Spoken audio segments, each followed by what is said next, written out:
بسم اللہ الرحمن الرحیم۔ السلام علیکم ورحمۃ اللہ وبرکاتہ۔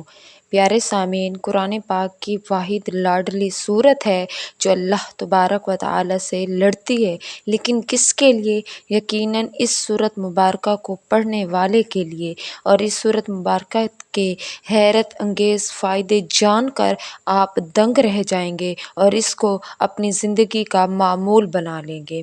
وہ کون سی مبارک صورت ہے اور اس کے حیرت انگیز فائدے جاننے کے لیے اس ویڈیو کو مکمل دیکھیے گا۔ حضرت ابو ہریرہ رضی اللہ تعالیٰ عنہ سے روایت ہے کہ آپ صلی اللہ علیہ وآلہ وسلم نے فرمایا، قرآن مجید میں 30 آیات کی ایک صورت ہے جو اپنے پڑھنے والوں کے لیے اس وقت تک اللہ تبارک و تعالیٰ سے جھگڑا کرتی رہے گی جب تک اس شخص کی کو بخش نہ دیا جائے۔ وہ سورت ملک ہے۔ حضرت عمر بن مروہ رحمۃ اللہ علیہ کہتے ہیں کہ میں نے اپنے باپ کو یہ کہتے سنا کہ ایک آدمی کو قبر میں دفن کیا گیا تو اس کی جانب 30 آیات والی ایک سورت مبارکہ بھی آ کر کھڑی ہو گئی جو اس کے حق میں لڑنے لگی۔ جب ہم نے واپس آ کر قرآن مجید میں 30 آیات والی سورت تلاش کی تو وہ سورت ملک تھی۔ حضرت ابن عباس فرماتے ہیں کہ آپ صلی اللہ علیہ وآلہ وسلم کے بعض صحابہ میں سے کسی ایک نے دوران سفر لا علمی میں ایک قبر کے اوپر اپنا خیمہ نصب کر دیا۔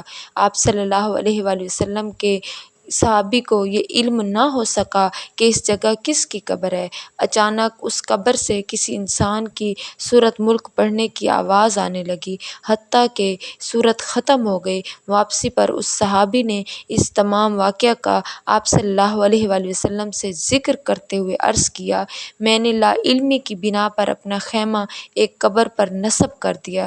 اچانک مجھے کسی انسان کی سورت ملک کی تلاوت کرنے کی آواز آنے لگی، یہاں تک کہ میں نے سورت ملک پوری پڑھ ڈالی تو آپ صلی اللہ علیہ وآلہ وسلم نے فرمایا، یہ سورت عذاب روکنے والی اور قبر کے عذاب سے نجات دلانے والی ہے۔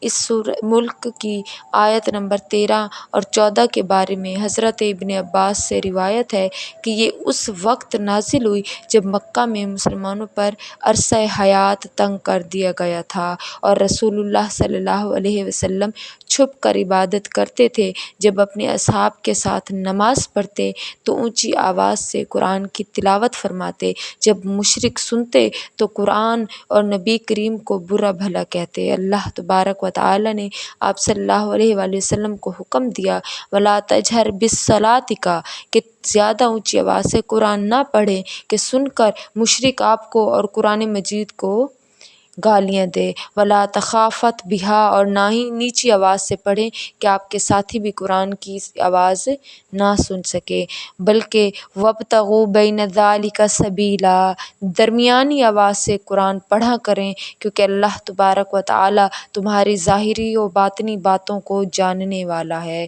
وہ تو سینوں کے بھید جاننے والا ہے۔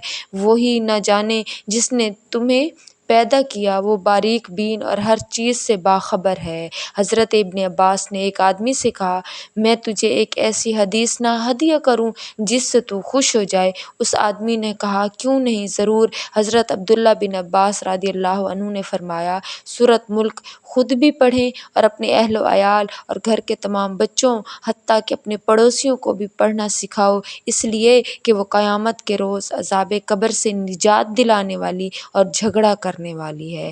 قیامت کے روز پڑھنے والوں کی بخشش کے لیے اپنے رب سے جھگڑا کرے گی اور اس کے لیے جہنم کی آگ سے نجات طلب کرے گی۔ نیز سورت ملک پڑھنے والوں کو عذاب قبر سے بھی بچائے گی، اس لیے آپ بھی کوشش کر کے روزانہ سورت ملک سونے سے پہلے ضرور پڑھا کریں، کیونکہ سونے سے پہلے اگر سورت ملک پڑھ لی جائے، خدا نخواستہ اسی رات اس شخص کی موت واقع ہو جائے تو یہ سورت ملک اس شخص کی بخشش کے لیے اللہ تبارک و تعالی سے سوال کرتی ہے اور اس کی برکت پڑھنے کی برکت سے اس شخص کی مغفرت کرتی ہے۔